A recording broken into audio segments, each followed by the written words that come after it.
Hai guys, Assalamualaikum warahmatullahi wabarakatuh. Shalom, Om Swastiastu, Namo Buddhaya, salam kebajikan bagi kita semua. Perkenalkan, nama saya Nicholas Putra Om Pusunggu dengan NIM 19101052 dari Prodi Administrasi Publik Kampus Sisipol Raja Haji Tanjung Pinang. Di video kali ini saya akan mempresentasikan mata kuliah Manajemen Aset Proyek. Pertama ada aset. Komunikasi bisa dilakukan di mana saja, kapan saja, dan dengan siapa saja, asalkan kita mempunyai suatu alat yang menghubungkan kita dengan lawan berkomunikasi yang disebut dengan handphone. Nah, tujuan telekomunikasi inilah yang membuat kita bisa memberikan nama handphone ataupun telepon seluler. Aset ini ada beberapa poin ya. Yang pertama ada pengertian aset. Menurut standar akuntansi pemerintahan atau SAP, aset adalah sumber daya ekonomi yang dikuasai dan atau dimiliki oleh pemerintah sebagai akibat dari peristiwa masa lalu dan dari mana manfaat ekonomi atau sosial di masa depan.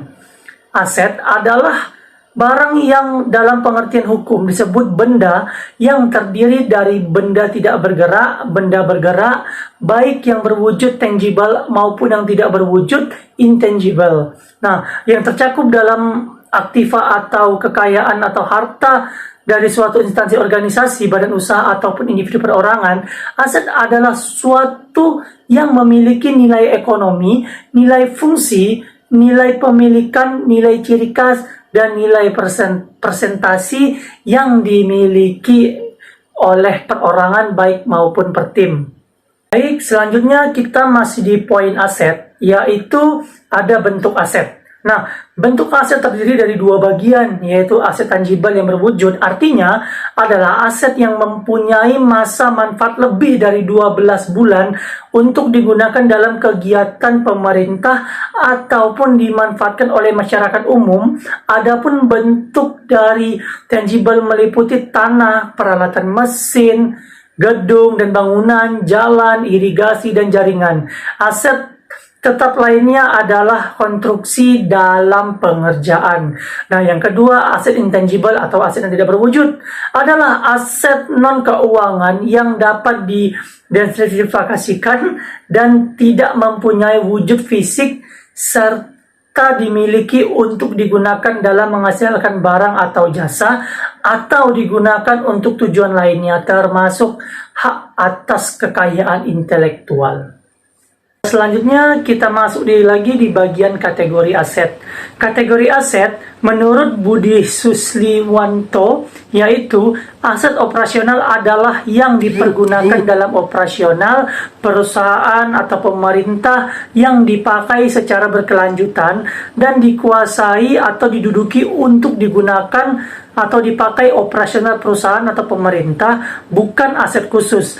Jika aset khusus yang berserupa prasarana dan aset peninggalan sejarah yang dikontrol oleh pemerintah tetapi secara fisik tidak harus dihuni untuk tujuan operasional diklasifikasikan sebagai aset operasional. Dan kedua, ada aset non operasional adalah aset yang tidak merupakan bagian integrasi dari operasional perusahaan atau pemerintahan dan diklasifikasikan sebagai aset berlebih. Nah, aset berlebih merupakan aset non-integritas yang tidak dipakai untuk penggunaan secara berkelanjutan atau mempunyai potensi untuk digunakan di masa yang akan datang, karena itu bersifat surplus terhadap persyaratan operasional. Yang ketiga, ada aset infrastruktur. Adalah aset yang melayani kepentingan publik yang tidak terkait biaya pengeluaran dari aset yang ditentukan konstitutivitas penggunaan aset bersangkutan seperti jalan raya, jembatan, dan lain sebagainya. Yang keempat adalah community asset. Nah, sebenarnya adalah aset milik pemerintah di mana penggunaan aset tersebut secara terus-menerus umumnya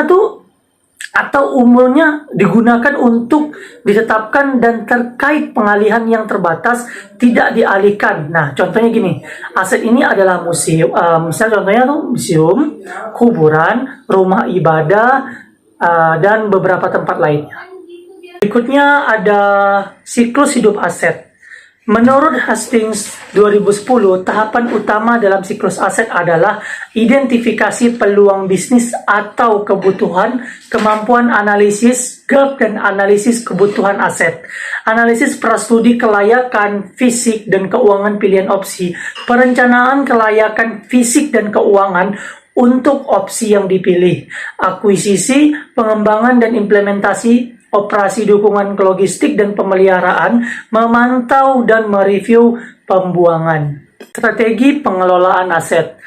Strategi pengelolaan aset adalah manajemen aset yang proses berkelanjutan untuk menentukan rentang dan tingkat aset yang dibutuhkan untuk mencapai tujuan strategis.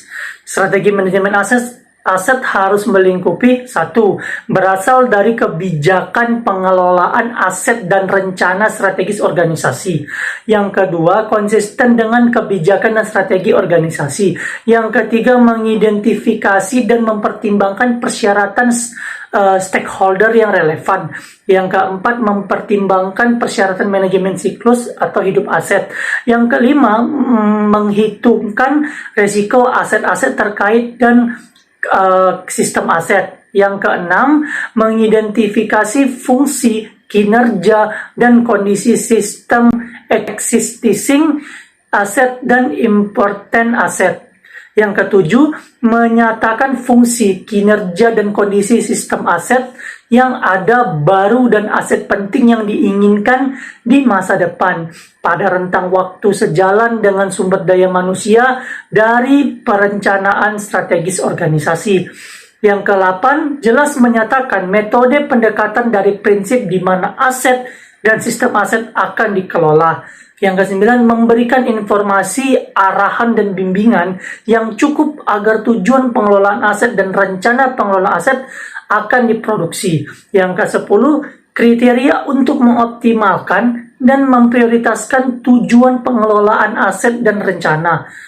Yang ke-11, kepada semua pihak terkait termasuk penyedia layanan kontrak di mana ada persyaratan bahwa orang-orang ini dibuat sadar akan manajemen aset kewajiban strategi. Berikutnya kita ke nilai aset. Nilai aset ada beberapa bagian. Yang pertama, utility value atau nilai manfaat. Ukuran penilaian terhadap aset yang mempunyai manfaat dalam kehidupan sehari-hari, jangka menengah maupun jangka panjang. Yang kedua, cost value atau nilai biaya. Ukuran penilaian terhadap aset yang dihitung dari biaya yang dikeluarkan saat pengadaan aset atau dari biaya untuk pemanfaatan fungsinya, untuk pemeliharaan, dan untuk penghapusan dalam kurun waktu tertentu. Yang ketiga, exchange value atau nilai pertukaran. Ukuran penilaian terhadap aset yang mempunyai nilai tukar atau substansi atau mempunyai fungsi ganda yang terkait dengan fungsi waktu. Yang keempat, price value atau nilai jual. Ukuran penilaian terhadap aset yang mempunyai nilai jual sehingga tertentu dari harga aset itu yang dikaitkan dengan fungsi waktu. Yang kelima, exchange value atau nilai kepuasan. Ukuran penilaian terhadap aset yang bisa membuktikan kepuasan atau penghargaan dari individu maupun kelompok, baik secara estetika, budaya, sosial politik, sejarah maupun spiritual dan konsersial. Selanjutnya kita bagian permasalahan aset. Di permasalahan aset juga ada beberapa bagian, yaitu yang pertama, aset berjumlah banyak dan tersebar secara geografis. B. Aset memiliki penanganan atau treatment yang spesifik. C. Aset memiliki nilai tertentu dikaitkan dengan posisi geografis. D. Aset memiliki masalah-masalah legal yang berbeda-beda. E. Pemanfaatan aset belum optimal sehingga kinerja aset masih rendah. Yang F. Proses perencanaan aset tidak sistematis dan saintifik migrasi. Yang G, manajemen data masih manual. Yang H, perencanaan pemanfaatan aset di masa yang akan datang.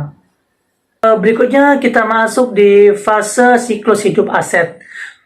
Berikut beberapa penjelasan dari fase-fase dalam siklus hidup aset yang dijelaskan oleh Haryono tahun 2007. Yang pertama, fase perencanaan, yaitu ketika adanya kebutuhan permintaan terhadap suatu aset untuk direncanakan dan dibuat. Yang kedua, fase pengadaan, yaitu ketika suatu aset diberi atau dibangun ataupun dibuat. Fase pengoperasian dalam pemeliharaan, yaitu ketika suatu aset digunakan untuk tujuan yang telah ditetapkan. Fase ini mungkin diselingi dengan pembahasan atau perbaikan besar-besaran secara peridik penggantian atas aset yang rusak dalam periode penggunaannya. Yang ketiga, fase penghapusan, yaitu ketika umur ekonomi suatu aset telah habis atau ketika kebutuhan atas pelayanan yang disediakan oleh aset bersangkutan telah hilang. Berikutnya penilaian aset. Penilaian aset dapat diartikan memberi nilai pada suatu aset dengan melakukan suatu pengukuran berdasarkan pada beberapa pendekatan penilaian dengan tujuan untuk mengetahui harga aset tersebut. Yang pertama, mengetahui modal dasar milik daerah dalam usaha privatisasi. Yang kedua, mengetahui nilai jaminan untuk memperoleh pinjaman. Yang ketiga, mengetahui nilai penyertaan saham dalam melakukan suatu kerjasama usaha dengan pihak swasta. Yang keempat, memberikan informasi kemampuan nilai ekonomi properti di suatu daerah untuk mengundang investor. Yang kelima, mengetahui nilai aset untuk kepentingan tukar guling atau ruslingak. Yang keenam, mengetahui nilai dalam rangka penerbitan obligasi daerah. Ciri-ciri penilaian aset, yang pertama ada demand. Analisis demand merupakan analisis yang mereka inginkan atau butuhkan untuk meraih kemampuan keuangan. Yang kedua, utility. Utility menunjuk pada keuntungan dari sebuah aset dan sejauh manakah sebuah aset dapat memenuhi potensial. Yang C, sociality. Kondisi ketidakseimbangan antara jumlah kebutuhan dengan apa yang disediakan. Yang keempat, transferability. Merujuk pada proses transfer aset dari satu pihak ke pihak yang lain.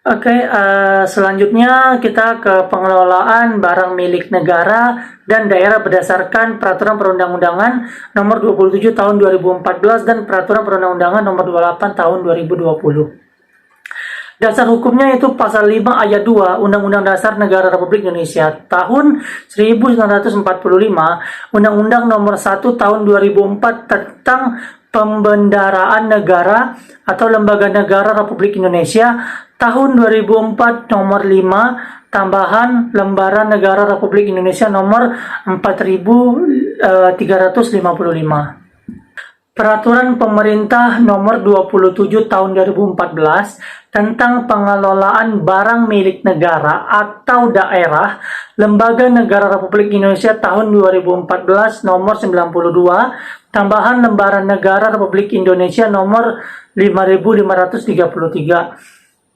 Peraturan Pemerintah Republik Indonesia Nomor 29 Tahun 2020 tentang perubahan atas Peraturan Pemerintah Nomor 27 Tahun 2014 tentang pengelolaan barang milik negara atau daerah. Pemanfaatan BMN, badan milik negara atau daerah, yaitu bentuk pemanfaatan barang milik negara atau daerah berupa 1. Sewa, 2. Pinjam pakai, yang ketiga kerjasama pemanfaatan, yang keempat bangun guna serah atau bangun serah guna, yang kelima kerjasama penyediaan infrastruktur. Nah, selain bentuk pemanfaatan tersebut, bentuk pemanfaatan barang milik negara juga berupa kerjasama terbatas untuk pembiayaan infrastruktur. Barang milik negara BMN adalah aset yang dimiliki oleh pemerintah dan digunakan untuk melaksanakan tugas-tugas negara. Beberapa contohnya, yang pertama ada gedung-gedung pemerintah. Nah, misalnya nih, kantor pemerintahan daerah, sekolah-sekolah negeri, atau fasilitas-fasilitas kesehatan publik yang dimiliki oleh pemerintah provinsi. Yang kedua, ada tanah dan lahan. Nah, pemerintah provinsi dapat memiliki tanah dan lahan untuk proyek-proyek publik seperti pembangunan infrastruktur, kawasan industri, atau pariwisata. Yang ketiga, kendaraan dinas, mobil, truk, atau kendaraan yang lainnya yang dimiliki oleh pemerintah provinsi untuk keperluan operasional. Yang keempat, barang inventaris, termasuk peralatan kantor, komputer, dan barang-barang lain yang digunakan dalam administrasi pemerintah. Yang kelima, aktiva lainnya, bisa mencakup jembatan, dermaga, lapangan terbuka, dan aset lain yang dimiliki oleh pemerintah provinsi. Nah, barang milik negara perlu dikelola dengan baik, diperbarui, dan dipertahankan agar dapat mendukung fungsi pemerintah provinsi. Kepemilikan, pemeliharaan, dan penggunaan BUMN diatur oleh perundang-undangan yang berlaku untuk kepentingan bersama. Selanjutnya di manajemen proyek. Manajemen proyek adalah sekumpulan prinsip, praktik, dan teknik yang digunakan untuk memimpin tim proyek dan mengatur jadwal, biaya, dan risiko kinerja proyek untuk memberikan kepuasan bagi konsumen. Metode manajemen proyek yang baik akan membimbing proyek melalui sekumpulan kegiatan yang terkontrol, terlihat, dan tertata baik untuk mencapai hasil yang diinginkan.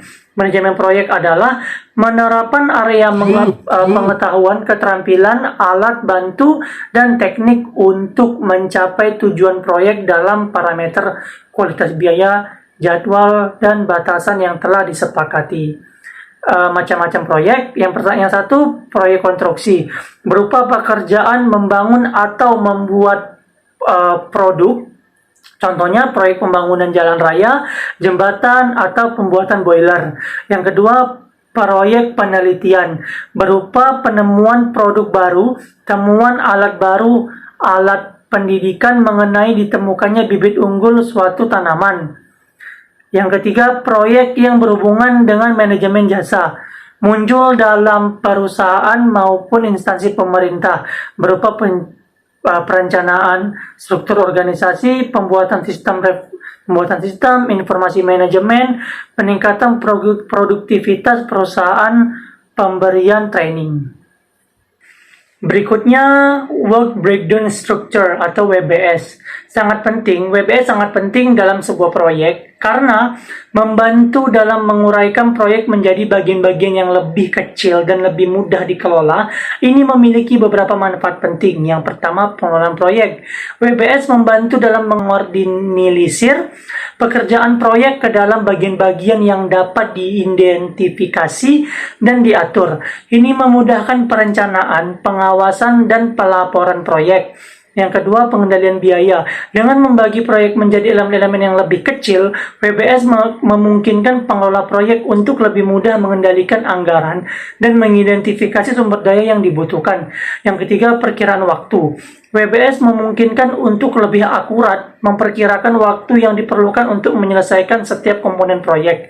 Yang keempat, klarifikasi tanggung jawab. Dengan menguraikan proyek menjadi tugas-tugas yang lebih kecil, WBS membantu dalam menentukan siapa yang bertanggung jawab atas setiap aspek proyek.